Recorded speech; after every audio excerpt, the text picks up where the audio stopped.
1 ಲಕ್ಷ ಹಾಕಿದವರು 1 ಕೋಟಿ 4 ಕೋಟಿ ಸಮಥಿಂಗ್ 10 ರೂಪಾಯಿ ಎನ್ಎವಿ 4000 ಆಗಿದೆ. ಅಷ್ಟು ಆಗಿದೆ ಅನ್ನೋದನ್ನ ನಾನು ಕೇಳ್ಪಟ್ಟೆ. ಆ ಪುಣ್ಯಾತ್ಮ 95ನೇ ಇಸ್ವಿಯಲ್ಲಿ 10 ರೂಪಾಯಿ ಎನ್ಎವಿ ಓಪನಿಂಗ್ ಆವಾಗ 1 ಲಕ್ಷ ಹಾಕಿದ್ದಾನೆ. ಇವತ್ತಿಷ್ಟನೇ ಇಸ್ವಿ 2024 ಇದೀವಿ. 29 ವರ್ಷ ಅದೇ ಒಂದು ಸ್ಕೀಮ್ ಅಲ್ಲಿ ಇನ್ವೆಸ್ಟ್ ಮಾಡಿ ಉಳಿದಿರ್ಬೇಕಂದ್ರೆ ಅವನಿಗೆ ಏನಾದ್ರು ದೇವರು ಒಂದು ಎಕ್ಸ್ಟ್ರಾ ಸೈನ್ ಹಾಕಿರ್ಬೇಕು. ನಿಮಗೊಂದು ರಿಟರ್ನ್ಸ್ ಒಂದು 13-14% ಬೇಕಂತಿದ್ರೆ ನೀವು ಸ್ವಲ್ಪ ಎಕ್ಸ್ಟ್ರಾ ಶ್ರಮ ಪಡ್ಬೇಕು. ನಿಮ್ಮ ಇನ್ಕಮ್ ಒಂದು 50,000 ಪ್ರತಿ ತಿಂಗಳಿಗೆ ಅಂತ ಮಾಡಿ. ಮಿಡ್ ಕ್ಯಾಪ್ ಸ್ಮಾಲ್ ಕ್ಯಾಪ್ ಬಿದ್ರೆ ಭಯಂಕರ ಬೀಳುತ್ತೆ. ನನಗೆ ಮ್ಯೂಚುವಲ್ ಫಂಡ್ ಅಲ್ಲಿ ಇನ್ವೆಸ್ಟ್ ಮಾಡೋದಕ್ಕೆ ಆಗುತ್ತಾ? ಈಗ ನನ್ಗೊಂದು ಸರ್ಟೈನ್ ಅಮೌಂಟ್ ಬರಲೇಬೇಕು, ನನಗೆ ಇಷ್ಟೇ ಇನ್ಕಮ್ ಇರಬೇಕು, ಆ ರೀತಿ ಏನಾದ್ರು ಇದೆಯಾ? ಇಲ್ಲ ಈ ತರ ವೇರಿಯೇಷನ್ ಆದ್ರೂ ಕೂಡ ನಾನು ಮ್ಯೂಚುವಲ್ ಫಂಡ್ ಅಲ್ಲಿ ಇನ್ವೆಸ್ಟ್ ಮಾಡೋಕೆ ಸಾಧ್ಯತೆ ಇದೆಯಾ? ನನ್ನ ಹತ್ರ ಒಂದ್ ಸ್ವಲ್ಪ ಎಮರ್ಜೆನ್ಸಿಗೆ ದುಡ್ಡು ಇರಬೇಕು, ನಾಳೆ ವ್ಯಾಪಾರ ಏನೂ ಆಗ್ಬಹುದು, ಎಮರ್ಜೆನ್ಸಿಗೆ ಒಂದ್ ಸ್ವಲ್ಪ ದುಡ್ಡು ಇಡಬೇಕು, ಅದನ್ನ ನಾನು ಎಲ್ಲಿ ಇಡಬೇಕು? ಎಲ್ಲ ನ್ಯೂ ಫಂಡ್ ಆಫರ್ಸ್ NFO ಗಳನ್ನ ಅವಾಯ್ಡ್ ಮಾಡುವ ಅವಶ್ಯಕತೆ ಇಲ್ಲ. ಬಟ್ ಇದೆಲ್ಲ ಕೂಡ ಸ್ಪೆಸಿಫಿಕ್ ಒಂದು ಸೆಕ್ಟರಿಗೆ ಹಣ ಇದ್ದಾವಾಗ ನಮ್ಮನ್ನು ನೀವು ಕಾಂಟ್ಯಾಕ್ಟ್ ಮಾಡಿದ್ರೆ ಅದನ್ನ ಯಾವ ತರ ಮಾಡಬೇಕು ಅನ್ನೋದನ್ನ ಕರೆಕ್ಟ್ ಆಗಿ ಐಡಿಯಾ ಕೊಡ್ತೀವಿ. ಅದನ್ನ ಇನ್ವೆಸ್ಟ್ ಮಾಡಿದ್ರೆ ಆಯ್ತು. ಪ್ರಿಯ ವೀಕ್ಷಕರೇ ನಮಸ್ಕಾರ. ಕಾರ್ಯಕ್ರಮವನ್ನ ನೋಡಿ ಸುಮ್ಮನಾಗಬೇಡಿ, ನಮ್ಮ ವಾಹಿನಿಯನ್ನ ಸಬ್ಸ್ಕ್ರೈಬ್ ಮಾಡ್ಕೊಳ್ಳಿ. ಹಾಯ್ ಹಲೋ ನಮಸ್ಕಾರ ವೀಕ್ಷಕರೇ, ನಾನು ಸಂದೀಪ್ ಶೆಟ್ಟಿ ಹೆಗ್ಗದ್ದೆ. ಇದು ಹೆಗ್ಗದ್ದೆ ಸ್ಟುಡಿಯೋ. ವೀಕ್ಷಕರೇ, ನಾವು ಮ್ಯೂಚುವಲ್ ಫಂಡ್ ಬಗ್ಗೆ, ಅದರ ಹೂಡಿಕೆಯ ಬಗ್ಗೆ, ಇದು ಸೇಫ್ ಅಲ್ವಾ ಅನ್ನೋದ್ರ ಬಗ್ಗೆ ಕಳೆದ ಒಂದಿಷ್ಟು ಎಪಿಸೋಡ್ಗಳಲ್ಲಿ ನಿಮಗೆ ಒಳ್ಳೆಯ ಮಾಹಿತಿಯನ್ನು ಕೊಟ್ಟಿದ್ವಿ. ಸಾಕಷ್ಟು ಜನ ಈ ಕಾರ್ಯಕ್ರಮವನ್ನು ನೋಡಿದ್ದಾರೆ, ಮತ್ತು ಹೂಡಿಕೆ ಮಾಡಬೇಕು, ನಮಗೊಂದು ಜ್ಞಾನ ಬೇಕು, ನಮ್ಮ ಹತ್ರ ಒಂದಿಷ್ಟು ಪ್ರಶ್ನೆಗಳಿದೆ ಅಂತ ಹೇಳ್ಬಿಟ್ಟು ಕಳಿಸಿದ್ದಾರೆ. ಸೊ ಆ ಪ್ರಶ್ನೆಗಳೆಲ್ಲ ಇಲ್ಲೂ ಕೂಡ ಒಂದಿಷ್ಟು ಇದೆ. ಸೊ ಇವತ್ತು ಕೂಡ ಮ್ಯೂಚುವಲ್ ಫಂಡ್ ಬಗ್ಗೆ ಒಂದೊಳ್ಳೆ ಮಾಹಿತಿಯನ್ನು ಈ ವಿಡಿಯೋದಲ್ಲಿ ನೀವು ನಿರೀಕ್ಷೆ ಮಾಡಬಹುದು ಅಂತ ಅನ್ಕೊತೀನಿ. ಇವತ್ತು ನನ್ನ ಜೊತೆಗೆ ಮ್ಯೂಚುವಲ್ ಫಂಡ್ ಬಗ್ಗೆ, ಅದರ ಹೂಡಿಕೆಯ ಬಗ್ಗೆ, ಯಾವ ನೆಲೆಯಲ್ಲಿ ಹೂಡಿಕೆ ಮಾಡಿದ್ರೆ ಅದು ಸೇಫ್ ಆಗಿರುತ್ತೆ, ನಾವು ಹೆಂಗೆ ಮಾಡಬೇಕು, ಅದ್ರ ಬಗ್ಗೆ ಒಂದು ಮಾಹಿತಿ ಕೊಡೋದಕ್ಕೆ ಆರಾ ಫೈನಾನ್ಷಿಯಲ್ ಸರ್ವಿಸ್ ಪ್ರೈವೇಟ್ ಲಿಮಿಟೆಡ್ನ ಫೌಂಡರ್ ಆಗಿರುವಂಥ ಶ್ರೀಧರ್ ಭಟ್ ಅವರಿದ್ದಾರೆ. ಅವ್ರನ್ನ ನಿಮ್ಮೆಲ್ಲರ ಪರವಾಗಿ ಇವತ್ತಿನ ಕಾರ್ಯಕ್ರಮಕ್ಕೆ ಸ್ವಾಗತವನ್ನು ಕೊಡ್ತೀನಿ. ಭಟ್ರೆ, ಕಾರ್ಯಕ್ರಮಕ್ಕೆ ಸ್ವಾಗತ. ನಮಸ್ಕಾರ. ನಿಮ್ಮ ಸಂಸ್ಥೆ 2009ರಿಂದಲೂ ಕೆಲಸ ಮಾಡ್ತಾ ಇದೆ. ಇದು ಬೆಂಗಳೂರು ಮತ್ತು ಉಜಿರೆ ಎರಡೂ ಕಡೆ ಇದೆ ನಿಮ್ಮ ಸಂಸ್ಥೆ. ನನಗೆ ಒಂದು ಖುಷಿ ಅಂತ ಹೇಳಿದ್ರೆ, ಇದು ಸಣ್ಣ ಸಂಸ್ಥೆ ಅಲ್ಲ, ಇದು ಸುಮಾರು 2,800ಕ್ಕೂ ಅಧಿಕ ಕಸ್ಟಮರ್ಸ್ಗಳು ನಿಮ್ಮ ಹತ್ರ ಇದ್ದಾರೆ. ಮತ್ತೆ 650 ಕೋಟಿ ಮೊತ್ತ ನಿಮ್ಮ ಸಂಸ್ಥೆಯ ಕಡೆಯಿಂದ ಹೂಡಿಕೆ ಆಗಿದೆ ಅಲ್ವಾ? ನಮ್ಮ ಕೆಲಸ ನಾವು ಡಿಸ್ಟ್ರಿಬ್ಯೂಟರ್, ಜನ ನಮ್ಮ ಮಾತು ಕೇಳಿ ಅವರಿಗೆ ಅರ್ಥ ಮಾಡ್ಕೊಂಡು ಅವ್ರು ಇನ್ವೆಸ್ಟ್ ಮಾಡ್ತಾರೆ. ಅಷ್ಟೊಂದು ಹೂಡಿಕೆ ಆಗಿದೆ ಅಂತ ಹೇಳಿದ್ರೆ ಅದು ಸಣ್ಣದಲ್ಲ ಸರ್, ಅದು ತುಂಬಾ ದೊಡ್ಡ ಅಚೀವ್ಮೆಂಟ್ ಅಂತ ನಾನು ಅನ್ಕೊಂತೀನಿ. ಇವತ್ತು ಕೂಡ ಒಂದಿಷ್ಟು ಪ್ರಶ್ನೆಗಳಿದೆ, ಅದನ್ನ ನೇರವಾಗಿ ನಿಮ್ಗೆ ಕೇಳೋಕೆ ಇಷ್ಟಪಡ್ತೀನಿ. ಈಗ ಈ ಲಾರ್ಜ್ ಕ್ಯಾಪ್, ಸ್ಮಾಲ್ ಕ್ಯಾಪ್ ಫಂಡ್ಗಳು ಮತ್ತೆ ಮಿಡ್ ಕ್ಯಾಪ್ ಫಂಡ್ಗಳು, ಈ ತರ ಒಂದು 2-3 ವರ್ಷದಲ್ಲಿ ಇವೆಲ್ಲ ಜಾಸ್ತಿ ಲಾಭ ರಿಟರ್ನ್ಸ್ ಅನ್ನ ಕೊಡ್ತಾ ಇದ್ದಾವೆ, ಸಿಕ್ಕಾಪಟ್ಟೆ ಲಾಭವನ್ನ ಕೊಡ್ತಾ ಇದ್ದಾವೆ ಅನ್ನೋದನ್ನೆಲ್ಲ ನಾವು ಕೇಳಿದೀವಿ. ಅಂದ್ರೆ ಈಗ ಅದ್ಯಾವುದು ನಿಪ್ಪಾನ್ ಗ್ರೋತ್ ಫಂಡ್ ಅಂತ ಒಂದಿದೆ, 1 ಲಕ್ಷ ಹಾಕಿದವರು 1 ಕೋಟಿ 4 ಕೋಟಿ ಸಮಥಿಂಗ್ 10 ರೂಪಾಯಿ ಎನ್ಎವಿ 4000 ಆಗಿದೆ. ಅಷ್ಟು ಆಗಿದೆ ಅನ್ನೋದನ್ನ ನಾನು ಕೇಳ್ಪಟ್ಟೆ. ಅದು ನಿಜಾನ ಸುಳ್ಳು ನೀವೇ ಹೇಳಬೇಕು, ಅದ್ರ ಬಗ್ಗೆ ಕೇಳ್ತೀನಿ. ಅಂದ್ರೆ ಇಷ್ಟು ನಮ್ಗೆ ಲಾಭ ಕೊಡ್ತಾ ಇದೆಯಲ್ಲ, ನಾವು ಇಲ್ಲಿ ಯಾಕೆ ಇನ್ವೆಸ್ಟ್ ಮಾಡಬಾರ್ದು ಅನ್ನೋದು ನಮ್ಮ ಜನರ ಒಂದು ಪ್ರಶ್ನೆ. ಅದನ್ನೇ ನೇರವಾಗಿ ನಿಮ್ಮ ಮುಂದೆ ಇಡ್ತಾ ಇದ್ದೀನಿ ಸರ್. ಕರೆಕ್ಟ್. ನೀವೀಗ ಯಾರು ಕೇಳ್ತಾ ಇದ್ದಾರೆ ಅವ್ರ ತಲೆಗೆ ನೀವು 1,04 ಕೋಟಿ ಅಂತ ಹಾಕಿ ಬಿಟ್ರಿ. ಹೌದು, 1 ಲಕ್ಷ ನಿಪ್ಪಾನ್ ಗ್ರೋತ್. ಎಸ್, ಇಲ್ಲ, ಹೌದು, 1 ಲಕ್ಷ ಹೇಳಿಬಿಟ್ಟಿದೀವಿ. ಇದು ಹೇಗಂದ್ರೆ ಅಶ್ವತ್ಥಾಮ ಹತಃ ಹೇಳ್ದಾಗೆ ಇನ್ನೊಂದು ಪೋರ್ಷನ್ ಹೇಳಿಲ್ಲ. 1 ಲಕ್ಷ ಹಾಕಿದ್ರೆ 4 ಕೋಟಿ ಬರುತ್ತೆ. ಹಾಗಲ್ಲ ಸರ್, ಹೇಳ್ತೀನಿ ಕೇಳಿ. ಆ ಪುಣ್ಯಾತ್ಮ 95ನೇ ಇಸ್ವಿಯಲ್ಲಿ 10 ರೂಪಾಯಿ ಎನ್ಎವಿ ಓಪನಿಂಗ್ ಆವಾಗ 1 ಲಕ್ಷ ಹಾಕಿದ್ದಾನೆ. ಇವತ್ತಿಷ್ಟನೇ ಇಸ್ವಿ 2024 ಇದೀವಿ. 29 ವರ್ಷ ಅದೇ ಒಂದು ಸ್ಕೀಮ್ ಅಲ್ಲಿ ಇನ್ವೆಸ್ಟ್ ಮಾಡಿ ಉಳಿದಿರ್ಬೇಕಂದ್ರೆ ಅವನಿಗೆ ಏನಾದ್ರು ದೇವರು ಒಂದು ಎಕ್ಸ್ಟ್ರಾ ಸೈನ್ ಹಾಕಿರ್ಬೇಕು. ಇನ್ ಮಿಡ್ಲ್ ಅಲ್ಲಿ ಅಷ್ಟು ಸಲ ಬಿದ್ದಿದೆ. ಆ NAV 29 ವರ್ಷದ್ದು ನೀವು ಹಿಸ್ಟ್ರಿ ತೆಗೆದು ನೋಡಿ. 95ನೇ ಇಸ್ವಿಲಿ 10 ರೂಪಾಯಿ NAV 2090 ಮೋಸ್ಟ್ಲಿ 2000 ಬಂದಿರ್ಬೇಕು. ಮೋಸ್ಟ್ಲಿ ಕರೆಕ್ಟ್ ಗೊತ್ತಿಲ್ಲ ನನಗೆ. 99 2000 ಇರಬೇಕು. ವರ್ಷಕ್ಕೆ 40 ರೂಪಾಯಿ ಆಯ್ತು. ಆಮೇಲೆ .com ಬರ್ಸ್ಟ್ ಆಯ್ತು. ಅಂದ್ರೆ ಕಂಪ್ಯೂಟರ್ ಮುಂದೆ ಹೋಗುದಿಲ್ಲ, ಅದೇ Y2K ಪ್ರಾಬ್ಲಮ್ ಅಂತ ಬಂತು. ಆವಾಗ 40 ರೂಪಾಯಿ NAV 19 ರೂಪಾಯಿ ಬಂತು. ಈ ತರ ವಿಡಿಯೋ ನೋಡಿ ಅವ 40ರದ್ದು 60 ಆಗತ್ತಂತ ಹಾಕಿದ್ರೆ ಅವನು 2 ವರ್ಷದ ಮೇಲೆ 19 ರೂಪಾಯಿ ಬಂತು. ಇದು ಜರ್ನಿ ಹೇಗಂದ್ರೆ ಮಳೆಗಾಲದ ಶಿರಾಡಿ ಘಾಟಿ. ನೀವು ಹೊರಟಿದ್ದೀರಿ, ನಾನು ಬರ್ತೇನೆ ಅಷ್ಟೇ. ಅದು ಗೊತ್ತಾಯ್ತಲ್ವಾ? ಇದು ಸುಲಭ ಇಲ್ಲ. ಈ 29 ವರ್ಷ ಕಾದವರಿಗೆ ಈ ರಿಟರ್ನ್ಸ್ ಬಂದಿದೆ. ಓಹೋ 29 ವರ್ಷ ಕಾದಿದಾರವರು, ಅದು ಯಾರಿಗೂ ಕಾಣಿಸಲ್ಲ. ಜನರು ಹಾಗೆ 4 ಕೋಟಿಯೇ ಕಾಣಿಸೋದು ಎಲ್ಲ. ನಿಮಗೀಗ ಹೇಗೆ ಸಕ್ಸಸ್ಫುಲ್ ಪೀಪಲ್ ಎಷ್ಟು ಜನ ಭೂಮಿಯಲ್ಲಿ, ಲಿಮಿಟೆಡ್ ಪೀಪಲ್. ಅವನ ಎಕ್ಸ್ಪೀರಿಯನ್ಸ್ ನಾವು ಹೇಳ್ತಾ ಇರ್ತೇವೆ, ಬಿಟ್ರೆ ಅವ ನಡೆದು ಹೋದ ಹಾದಿ ಯಾರು ಹೇಳೋದಿಲ್ಲ. ನಿಮ್ಮನ್ನು ನೋಡ್ತಿದ್ರೆ ಒಂಥರ ಖುಷಿ ಆಗೋದು, ವಿಚಿತ್ರ ಆಗೋದು ಏನಕ್ಕೆ ಗೊತ್ತಾ ಸರ್, ಈ ಫೀಲ್ಡ್ ಅಲ್ಲಿ ನಾವು ಯಾರ ಹತ್ರ ಮಾತಾಡ್ತೀವಿ ಎಲ್ಲರೂ ಹಂಗೆ ಹಿಂಗೆ ಧಾಮ್ ಧೂಮ್ ಅಂದ್ಬಿಡ್ತಾರೆ. ಆದ್ರೆ ನೀವು ಏನೇ ಇದು ಮಾಡಿದ್ರು ಅದನ್ನ ಬಿಟ್ಟು ಹೊರಗಡೆ ಬರೋದಿಲ್ಲ ಅಲ್ಲ. ಬರ್ಲಿಕ್ಕೆ ಆಗಲ್ಲ. ಯಾಕಂದ್ರೆ ನೋಡಿ, ನೀವು ನಮ್ಮ ಹತ್ರ ಯಾಕೆ ಬರ್ತೀರಿ, ಒಂದ್ ಸ್ವಲ್ಪ ಹಣ ಇದೆ ಮಾರಾಯ, ನನಗೆ ನಾರ್ಮಲ್ ಫಿಕ್ಸ್ಡ್ ಡಿಪಾಸಿಟ್ ಅಲ್ಲಿ ಒಂದು ಇಷ್ಟು ಬರುತ್ತೆ, ಸತ್ಯ ಇದೆ ಅಲ್ವಾ, ನಿಮಗೊಂದು ರಿಟರ್ನ್ಸ್ ಒಂದು 13-14% ಬೇಕಂತಿದ್ರೆ ನೀವು ಸ್ವಲ್ಪ ಎಕ್ಸ್ಟ್ರಾ ಶ್ರಮ ಪಡಬೇಕು. ಅದು ಆ ಟಾಪಿಕ್ ನಿಮ್ದು ಅಲ್ಲದೆ ಇರಬಹುದು. ನಿಮ್ಗೆ ಕರೆಕ್ಟ್ ಇನ್ಫಾರ್ಮೇಶನ್ ಬೇಕು, ಏನ್ ಮಾಡಿದ್ರೆ ಏನಾಗದಂತ ನಾನು ನಿಮ್ಗೆ ಅಪ್ಫ್ರಂಟ್ ಹೇಳ್ಬೇಕು. ಅರ್ಥ ಆಯ್ತಲ್ವಾ?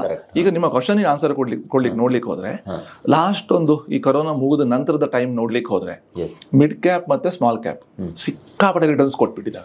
ಗೊತ್ತಾಯ್ತಲ್ವಾ? ಅದು ಯಾಕೆ ಏನು ಹೇಳಿಕ್ ಹೋದ ಒಂದು ವಿಡಿಯೋ ಆಗ್ಬಿಡುತ್ತೆ. ಗೊತ್ತಾಯ್ತಲ್ವಾ? ಅದನ್ನ ಹೇಳಿಕ್ ಹೋಗಲ್ಲ ನಾನು, ಯಾಕಾಗಿದೆ ಅಂತ ಹೇಳಿಕ್ ಹೋಗಲ್ಲ. ಬಟ್ ಲಾರ್ಜ್ ಕ್ಯಾಪ್ ಫಂಡ್ಗಳು ಅಷ್ಟು ರಿಟರ್ನ್ಸ್ ಕೊಟ್ಟಿಲ್ಲ. ಬರೀ ಮಿಡ್ ಮತ್ತೆ ಸ್ಮಾಲ್ ಸಿಕ್ಕಾಪಟ್ಟೆ ರಿಟರ್ನ್ಸ್ ಕೊಟ್ಬಿಟ್ಟಿದ್ದಾವೆ. ಎಕ್ಸ್ಕ್ಲೂಸಿವ್ ಮಿಡ್ ಕ್ಯಾಪ್ ಸ್ಟಾಕ್ಸ್ ಇರೋದೇ 150, ಸ್ಮಾಲ್ ಕ್ಯಾಪ್. ಈಗ ನೀವು ಮಾರ್ಕೆಟ್ ಕ್ಯಾಪಿಟಲೈಸೇಷನ್ ನೋಡ್ಲಿಕ್ಕೆ ಹೋದ್ರೆ ಫಸ್ಟ್ 100 ಲಾರ್ಜ್ ಕ್ಯಾಪ್, ನಂತರ 150 ಮಿಡ್ ಕ್ಯಾಪ್, ನಂತರ ಎಲ್ಲ ಸ್ಮಾಲ್ ಕ್ಯಾಪ್ ಅಂತ ಮಾಡಿಟ್ಟಿದ್ದಾರೆ ನಮ್ಮ regulator SEBI. So small cap ಅಲ್ಲಿ ಸಿಕ್ಕಾಪಟ್ಟೆ ಇನ್ವೆಸ್ಟ್ಮೆಂಟ್ ಆಗಿದೆ, ಕಂಪ್ನಿಗಳು ಪರ್ಫಾರ್ಮ್ ಮಾಡಿದಾವೆ. ಸೊ ದೇ ಆಲ್ ಇದು ಕಾಂಪ್ಲಿಮೆಂಟೆಡ್ ಈಚ್ ಅದರ್. ನನ್ನ ಪ್ರಶ್ನೆನೂ ಅದೇ, ಅಲ್ಲೇ ಯಾಕೆ ನಾವು ಇನ್ವೆಸ್ಟ್ ಮಾಡಬಾರ್ದು ಅಂತ ಹೇಳ್ತೀನಿ. ನಿಮ್ಗೆ ಈ ಹಿಂದಿನ ವಿಡಿಯೋದಲ್ಲಿ ಹೇಳಿದೆ, ರಾತ್ರಿ ನೋಡಿದ ಬಾವಿಗೆ ಹಗಲು ಬೀಳಬಾರ್ದು, ಬಾಯಿಗೆ ರುಚಿಯಾಗಿದ್ದು ಆರೋಗ್ಯ ಕೆಟ್ಟದ್ದು. ಗೊತ್ತಾಯ್ತಲ್ವಾ? ಸೊ ಪ್ರತಿಯೊಂದಕ್ಕೂ ಕೂಡ ಹಿತಮಿತ ಅಂತ ಇರ್ತದೆ. ನೀವು ಫಿನಾನ್ಷಿಯಲ್ ಪ್ಲಾನಿಂಗ್ ಮಾಡಿ ಶಾರ್ಟ್ ಟರ್ಮಿಗೆ ಬೇಕಾದ ಹಣವನ್ನ ಬದಿಗಿಟ್ಟು, ಮೀಡಿಯಂ ಟರ್ಮಿಗೆ ಬೇಕಾದ ಹಣವನ್ನ ಅದಕ್ಕೆ ಸೂಟೇಬಲ್ ಪ್ರಾಡಕ್ಟ್ಸಿಗೆ ಹಾಕಿ, ಲಾಂಗ್ ಟರ್ಮ್ ಏನ್ ಇನ್ವೆಸ್ಟ್ ಮಾಡ್ತೀರಿ ಆ ಹಣದಲ್ಲಿ ಎಷ್ಟು ನಿಮ್ಮ ಪ್ಲಾನಿಂಗ್ ಹೊಂದ್ಕೊಂಡು ನಿಮ್ಗೊಂದು ನಿಮ್ಮ ಇನ್ವೆಸ್ಟೇಬಲ್ ಸರ್ಪ್ಲಸ್ ಲಾಂಗ್ ಟರ್ಮಿಗೆ ಇರುವ ಕಾರ್ಪಸ್ ಹಣದಿದೆ ಅಂತ ಮಾಡಿ. ಮಿಡ್ ಕ್ಯಾಪ್ ಸ್ಮಾಲ್ ಕ್ಯಾಪಿಗೆ ಹಾಕದಿದ್ರು ಅಡ್ಡಿಲ್ಲ. ಯಾಕೆ ಹೇಳಿ, ನಿಮ್ಮ ಇನ್ಕಮ್ ಒಂದು 50,000 ಪ್ರತಿ ತಿಂಗಳಿಗೆ ಅಂತ ಮಾಡಿ. ಮಿಡ್ ಕ್ಯಾಪ್ ಸ್ಮಾಲ್ ಕ್ಯಾಪ್ ಬಿದ್ರೆ ಭಯಂಕರ ಬೀಳ್ತವೆ. 2004, 5, 6ನೇ 6, 7ನೇ ಇಸ್ವಿಯ ರಿಟರ್ನ್ಸ್ ನೋಡಿ ಮಿಡ್ ಕ್ಯಾಪ್ ಮತ್ತೆ ಸ್ಮಾಲ್ ಕ್ಯಾಪಿಗೆ ಹಾಕಿದವರು ಅಸಲು ನೋಡಿದ್ದು ಮತ್ತೆ 5 ವರ್ಷದ ಮೇಲೆ 4 ವರ್ಷ ಬಂದ್ಕೊಂಡಿತ್ತು. ಗೊತ್ತಾಯ್ತಲ್ವಾ? So every good thing comes with its own challenges. Planning ಮುಖ್ಯ. ಓವರ್ ಆಲ್ ನೀವು ಈಕ್ವಿಟಿ ಮ್ಯೂಚುವಲ್ ಫಂಡ್ಗಳಲ್ಲಿ ಇನ್ವೆಸ್ಟ್ ಮಾಡುವಾಗ ಓವರ್ ಆಲ್ ಪೋರ್ಟ್ಫೋಲಿಯೋದಲ್ಲಿ ಒಂದು 55, 60, 65% ಲಾರ್ಜ್ ಕ್ಯಾಪಿಗೆ ಹಾಕಿ, ಉಳಿದ ಹಣವನ್ನ ಮಿಡ್ ಕ್ಯಾಪ್ ಮತ್ತೆ ಸ್ಮಾಲ್ ಕ್ಯಾಪಿಗೆ ಹಂಚಿ ಹಾಕೋದ್ರಿಂದ ಡ್ಯಾಮೇಜಸ್ ಆಗಲ್ಲ. ನೋಡಿ, ನಿಮ್ಗೆ ದೇವರು ಕೊಟ್ಟಿರೋದು ಒಂದು ಚಾನ್ಸ್. ಡ್ಯಾಮೇಜ್ ಮಾಡ್ಕೊಂಡ್ರೆ ನೀವು ಹಾಕಿದ್ 100 ರೂಪಾಯಿ 60 ರೂಪಾಯಿ ಆಯ್ತು ಅಂತ ಮಾಡಿ. ನಿಮ್ಮ ಪರ್ಪಸ್ ಏನು 100, 150 ಆಗ್ಬೇಕು ಅಂತ. ಬಟ್ ನಿಮ್ಗೆ 150 ಆಗ್ಬೇಕಂತಿದ್ರೆ ಅದು 60ರಿಂದ 100ಕ್ಕೆ ಬಂದು 150ಕ್ಕೆ ಹೋಗ್ಬೇಕು. ನಿಮಗೆ ದೇವರು ಎಕ್ಸ್ಟ್ರಾ ಟೈಮ್ ಕೊಡ್ತಾನ ಲೈಫಲ್ಲಿ ಅಲ್ವಾ? ಸಿಂಗಲ್ ಎಂಟ್ರಿ ವೀಸಾ ಅಲ್ವಾ? ಕರೆಕ್ಟ್ ಅಲ್ವಾ? ಸೊ ನೀವು ಪ್ಲಾನಿಂಗ್ ಸರಿ ಮಾಡಿ, ಹಿಸ್ಟಾರಿಕಲ್ ರಿಟರ್ನ್ಸ್ ನೋಡಿ ಇನ್ವೆಸ್ಟ್ ಮಾಡಬೇಡಿ. ಹಿಸ್ಟಾರಿಕಲ್ ರಿಟರ್ನ್ಸ್ ನಿಮ್ಗೆ ಹೆಲ್ಪ್ ಮಾಡುತ್ತೆ. ಯಾವ ಕ್ಯಾಟಗರಿ ಯಾವ ತರ ರಿಟರ್ನ್ಸ್ ಕೊಡುತ್ತೆ, ಈ ಇನ್ವೆಸ್ಟ್ಮೆಂಟ್ಸ್ ಬರುವಾಗ ನಾನು ಯಾವ ತರ ಮೈಂಡ್ ಫ್ರೇಮ್ ಮಾಡ್ಕೊಂಡು ಬರಬೇಕು, ಇದ್ರದ್ದು ರಿಸ್ಕ್ ಏನು, ಫೀಚರ್ಸ್ ಏನು, ಅಡ್ವಾಂಟೇಜ್ ಏನು, ಡಿಸ್ಅಡ್ವಾಂಟೇಜ್ ಏನು, ಈ ತರ ಕರೆಕ್ಟ್ ಆಗಿ ಮೈಂಡ್ ಫ್ರೇಮ್ ಮಾಡ್ಕೊಂಡು ಬಂದು ನಮ್ಮ ಹತ್ರ ಕೂತ್ಕೊಂಡು ಅರ್ಥ ಮಾಡಿಕೊಂಡು ಆಮೇಲೆ ಚೆಕ್ ಕೊಡಿ. ದಯವಿಟ್ಟು ಹಿಸ್ಟಾರಿಕಲ್ ರಿಟರ್ನ್ಸ್ ಅನ್ನೇ ಬ್ಯಾರೋಮೀಟರ್ ಮಾಡ್ಕೊಂಡು ದುಡ್ಡು ಹಾಕ್ಲಿಕ್ಕೆ ಹೋಗ್ಬಿಡಿ. ಹಾಗಂತೇಳಿ ನೀವು ಕಳ್ಕೊಳ್ತೀರಿ ಅಂತ 100% ನಂಗೆ ಹೇಳಿಕ್ ಆಗಲ್ಲ. ಇನ್ನೂ 2 ವರ್ಷ ರ್ಯಾಲಿ ಆಗ್ಬಹುದು, ಬಟ್ ಆಗುತ್ತೋ ಇಲ್ಲೋ ನನಗೆ ಗೊತ್ತಿಲ್ಲ. ಬಟ್ ನನ್ನ ಡೇಟಾ ಪಾಯಿಂಟ್ ನೋಡ್ಲಿಕ್ಕೆ ಹೋದ್ರೆ ಆಗದೆ ಇರುವ ಚಾನ್ಸಸ್ ತುಂಬಾ ಜಾಸ್ತಿ. ಪ್ಲಾನಿಂಗ್ ಸರಿ ಮಾಡಿ. ಹೌದು ವೀಕ್ಷಕರಿಗೆ ನಾನು ಹೇಳೋದು, ಇಷ್ಟೆಲ್ಲವನ್ನ ತಿಳ್ಕೊಂಡು ನಾವು ಇನ್ವೆಸ್ಟ್ ಮಾಡಬೇಕು. ತಿಳ್ಕೋಬೇಕು ಅಂತ ಹೇಳಿದ್ರೆ ನಿಮಗೆ ಬೆಸ್ಟ್ ಸಲಹೆಯನ್ನು ಆರಾ ಫೈನಾನ್ಷಿಯಲ್ ಸರ್ವಿಸ್ ಪ್ರೈವೇಟ್ ಲಿಮಿಟೆಡ್ ಕೊಡುತ್ತೆ. ಅಂದರೆ ನೀವು ತಿಳ್ಕೊಂಡಾಗ ನೀವು ಸೇಫರ್ ಝೋನಲ್ಲಿ ಇರ್ತೀರ, ನಿಮ್ಗೇನೂ ತೊಂದರೆ ಆಗೋದಿಲ್ಲ. ಅದಕ್ಕೋಸ್ಕರ ನಿಮ್ಮ ನಂಬರನ್ನು ಪ್ರೊವೈಡ್ ಮಾಡಿರ್ತೀನಿ ಸರ್. ಖಂಡಿತ ಅದನ್ನು ನಾವು ಪ್ರೊವೈಡ್ ಮಾಡ್ತೀನಿ. ಜೊತೆಗೆ ಡಿಸ್ಕ್ರಿಪ್ಷನ್ ಬಾಕ್ಸಲ್ಲಿ ನಿಮ್ಮ ಕಳೆದ ಅನೇಕ ವಿಡಿಯೋಗಳು ನಾವು ಏನು ಮಾತಾಡಿದ್ದೀವಿ ಅದರ ಲಿಂಕನ್ನು ಕೊಟ್ಟಿರ್ತೀನಿ. ಯಾಕಂದರೆ ಕಂಪ್ಲೀಟಾಗಿ ತಿಳ್ಕೊಳ್ಳಿ. ಒಂದು ಇನ್ವೆಸ್ಟ್ ಮಾಡಬೇಕು ಅಂದರೆ ತಿಳ್ಕೊಳ್ಳೋದು ಬಹಳ ಇಂಪಾರ್ಟೆಂಟ್. ಅದು ಮಾತ್ರ ಅಲ್ಲದೆ, ಈಗ ಜಸ್ಟ್ ಇದು ಯಾವ್ದೊಂದು 4-5 ವರ್ಷ ಓದಿ, ಈಗ ಒಂದು ಡಾಕ್ಟರ್ ಗಿರಿ ಆಗ್ಲಿಕ್ಕೆ ಎಷ್ಟು ಟೈಮ್ ಬೇಕು? ಒಂದು 10 ವರ್ಷ ಓದ್ತಾನೆ. ಇಂಜಿನಿಯರಿಂಗ್ ಆಗ್ಲಿಕ್ಕೆ 5 ವರ್ಷ ಓದ್ತಾನೆ. ಕರೆಕ್ಟ್ ಅಲ್ವಾ? ಅಷ್ಟು ಓದಿ ಹೊರಗೆ ಬಂದವರು ಫಸ್ಟ್ ತಿಂಗಳು ಸಂಬಳ ಬಂದ ಕೂಡಲೇ ನಮ್ಮ ಪ್ಲಾನಿಂಗ್ ಹೆಂಗಿರ್ಬೇಕು ಅದ್ರ ಬಗ್ಗೆ ವಿಡಿಯೋ ಮಾಡಿದೀವಿ. ಹೌದು. ಈಗ ಇವತ್ತಿನ ದಿವಸದ ದೊಡ್ಡ ಪ್ರಾಬ್ಲಮ್ ಏನು, ಗಂಡ ಹೆಂಡತಿ ಟೈಮ್ ಇಲ್ಲ ಮನೇಲಿ, ಬಿಸಿ. ಒಂದು 5 ವರ್ಷ 6 ವರ್ಷ 10 ವರ್ಷದ ಮಕ್ಕಳಿದ್ದಾರೆ ಮನೇಲಿ. ಅವ್ರ ಹತ್ರ ನೀವು ಹಣದ ಬಗ್ಗೆ ಪ್ಲಾನಿಂಗ್ ಬಗ್ಗೆ ಮಾತಾಡ್ಲಿಕ್ಕೆ ಟೈಮ್ ಇಲ್ಲ, ಅದ್ರ ಬಗ್ಗೆ ವಿಡಿಯೋ ಮಾಡಿದೀವಿ. ಅದನ್ನೆಲ್ಲ ನೀವು ನಮ್ಮ ಹತ್ರ ತಗೊಳ್ಳಿ, ಡಿಸ್ಕ್ರಿಪ್ಷನ್ ಹಾಕಿ, ಖಂಡಿತ ಜನ ಓದ್ಲಿ, ಹೆಲ್ಪ್ ಆದ್ರೆ ಆಗ್ಲಿ. ಎಸ್ ಖಂಡಿತ ಸರ್. ಇನ್ನೊಂದು ಪ್ರಶ್ನೆ ಇದೆ. ಈಗ ನಂದು ಚಿಕ್ಕ ವ್ಯವಹಾರ ಸರ್, ನಂದೇನು ತುಂಬಾ ದೊಡ್ಡ ವ್ಯವಹಾರ ಅಲ್ಲ. ನನಗೆ SIP ಹಾಕುವುದಕ್ಕೆ ತುಂಬಾ ಕಷ್ಟ ಆಗುತ್ತೆ. ನಾನು ಯಾವ್ಯಾವ ತಿಂಗಳಲ್ಲಿ ನನಗೆ ಇನ್ಕಮ್ ಹೆಂಗಿರುತ್ತೆ ಅನ್ನೋದು ಕೂಡ ನನಗೆ ಗೊತ್ತಿರಲ್ಲ.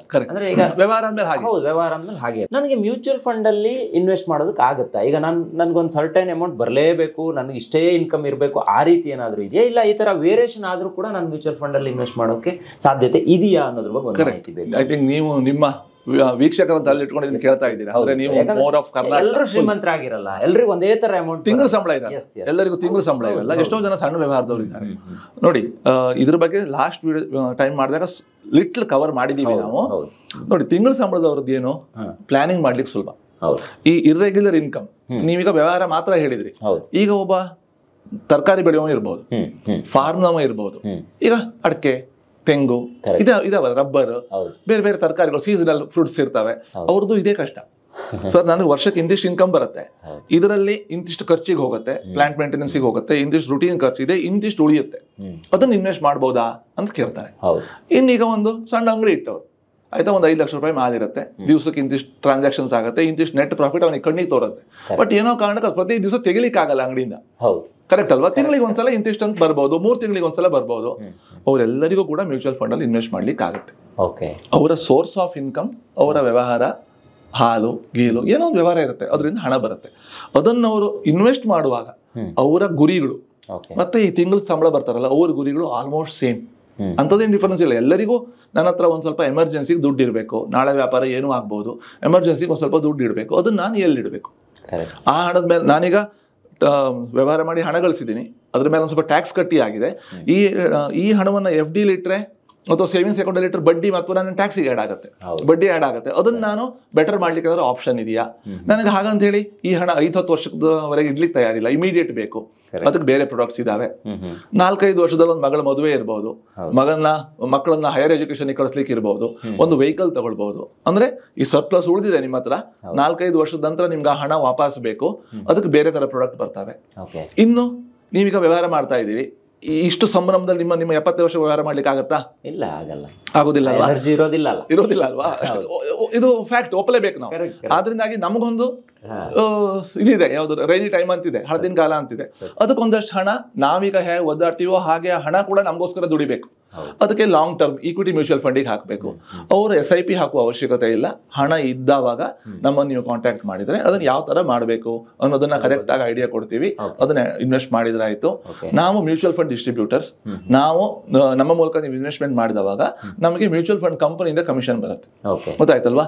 ನಿಮ್ಮ KYC ಮಾಡೋದು, ಇನ್ವೆಸ್ಟ್ಮೆಂಟ್ ಮಾಡುವ ಪ್ರೋಸೆಸ್, ನೀವು ಇನ್ವೆಸ್ಟ್ ಮಾಡಿದಂದ್ರೆ ನಿಮಗೆ ರಿಪೋರ್ಟ್ ಕೊಡೋದು, ಯಾವ ಫಂಡ್ ಮೂವ್ ಮಾಡಬೇಕು ಏನು ಎಂತ ಅದಕ್ಕೆ ಸಂಬಂಧಪಟ್ಟಂತ ಇನ್ಫಾರ್ಮೇಶನ್ ಕೊಡೋದು, ವಿಡ್ರಾ ಮಾಡ್ಲಿಕ್ಕೆ ಹೆಲ್ಪ್ ಮಾಡೋದು, ವಿಡ್ರಾ ಆದ್ಮೇಲೆ ಟ್ಯಾಕ್ಸಿಗೆ ಸಂಬಂಧಪಟ್ಟ ರಿಪೋರ್ಟ್ಸ್ ಕೊಡೋದು, ಇದೆಲ್ಲ ನಮ್ಮ ಕೋರ್ ಕಾಂಪಿಟೆನ್ಸ್. ಇದನ್ನೇ 15 ವರ್ಷ ಮಾಡ್ಕೊಂಡಿದ್ದೀವಿ ಸರ್. Yes sir, S. ಇನ್ನೊಂದು ಪ್ರಶ್ನೆ ಇದೆ ಸರ್, ಅದನ್ನು ನಾನು ಕೇಳ್ತೀನಿ ಈ ಎಪಿಸೋಡ್ ಅಲ್ಲೇ. ಇತ್ತೀಚೆಗೆ ಈ ನ್ಯೂ ಫಂಡ್ ಆಫರ್ಸ್ ಅಂತ ತುಂಬಾ ಬಂದಿದೆ, ಬರ್ತಾ ಇದೆ. ಈಗ ನ್ಯೂ ಫಂಡ್ ಗಳಿಗೆ ಜಾಸ್ತಿ ಜನ ಮುಗಿಬೀಳ್ತಾ ಇದ್ದಾರೆ ಅನ್ನೋದನ್ನ ನಾನು ಕೇಳ್ಪಟ್ಟಿದ್ದೀನಿ. ಅದರಲ್ಲಿ ಎನರ್ಜಿ ಫಂಡ್ ಇರ್ಬೋದು, ಡಿಫೆನ್ಸ್ ಫಂಡ್ ಇರ್ಬೋದು, ಮ್ಯಾನುಫ್ಯಾಕ್ಚರಿಂಗ್ ಫಂಡ್ ಇರ್ಬೋದು, ಈ ತರ ಸಿಕ್ಕಾಪಟ್ಟೆ ಅಡ್ವರ್ಟೈಸ್ಮೆಂಟ್ ಗಳನ್ನ, ಜಾಹೀರಾತುಗಳನ್ನ ನಾವು ಕೇಳಿದೀವಿ, ನೀವು ಕೂಡ ನೋಡಿರ್ಬಹುದು. ಪೇಪರ್ ಅಲ್ಲೂ ಕೂಡ ನಾವು ಅದ್ರ ಬಗ್ಗೆ ಅಡ್ವರ್ಟೈಸ್ಮೆಂಟ್ ಗಳು ಬಂದಿರೋದನ್ನ ನೋಡಿದೀವಿ. ನನ್ನ ಪ್ರಶ್ನೆ ಏನಪ್ಪಾ ಅಂತ ಹೇಳಿದ್ರೆ, ಇಲ್ಲಿ ಇನ್ವೆಸ್ಟ್ ಮಾಡಬಹುದಾ? ಇಲ್ಲಿ ಇನ್ವೆಸ್ಟ್ ಮಾಡಿದ್ರೆ ಬಹುಶಃ ಸೇಫ್ ಇರುತ್ತಾ? ಇದ್ರ ಬಗ್ಗೆ ನಿಮ್ಮ ಅನಿಸಿಕೆ ಏನು ಅಂತ. ಯಾಕಂದ್ರೆ ನ್ಯೂ ಫಂಡ್ ಆಫರ್ಸ್ ಅಂತ ಹೇಳಿದ್ರೆ ಅದು ನಾವು ನಂಬಾರ್ದ ನನಗೆ ಗೊತ್ತಿಲ್ಲ.